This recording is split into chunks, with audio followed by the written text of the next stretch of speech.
All right, I'm going to show you how to create a tall skyscraper in perspective. So I'm going to be using the string method where I have it attached to my vanishing point, which is off my page over here. Here's my little point right there. And then what I'm going to do is I'm going to make sure that I have my horizon line in line with that. And I'm going to start by drawing the side of my tall skyscraper or building.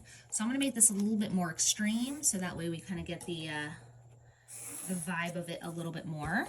So I'm just going to start off with a rectangle or square, whatever it is that you'd like. And if you would like to even erase the horizon line through that shape, that's definitely your call as well.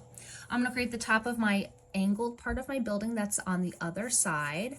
And I'm going to create kind of a little shorter line.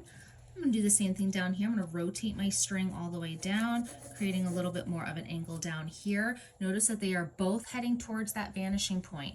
And then I'm going to take my ruler and cap it off with a vertical line. And for the sake of clarity, I'm going to erase my horizon line behind it. So I have a big, tall skyscraper in perspective over here. And to create windows in a very easy way, what I'm going to do is I'm going to create the height of the windows coming on down. Now you could use your ruler for this. I'm just doing it eyeballing. You can make sure they're all the same height if you like, and of course make them somewhat proportional. Mine are a little bit larger. I'm going to take my string, I'm going to take it and connect it to each of the top and bottom of each of these lines. So I'm going to bring this here, rotate it, bring it here, rotate it, bring it here. Now I'm drawing a lighter line because my string is a little, it's a little buoyant, so we want to make sure that we aren't pushing it to change the angles or anything. You always want to make sure if your vanishing point is off of the page that your pad doesn't move too much.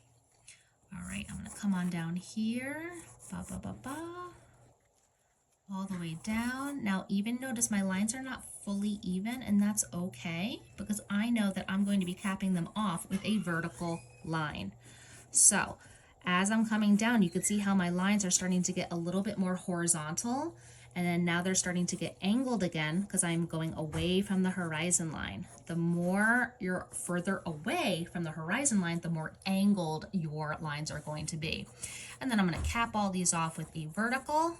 You could use your ruler, make sure that they are actually all in line with each other. And there you have it. You have windows that are going back in space, correctly in perspective. Make sure to follow me for more perspective and a pinch lessons.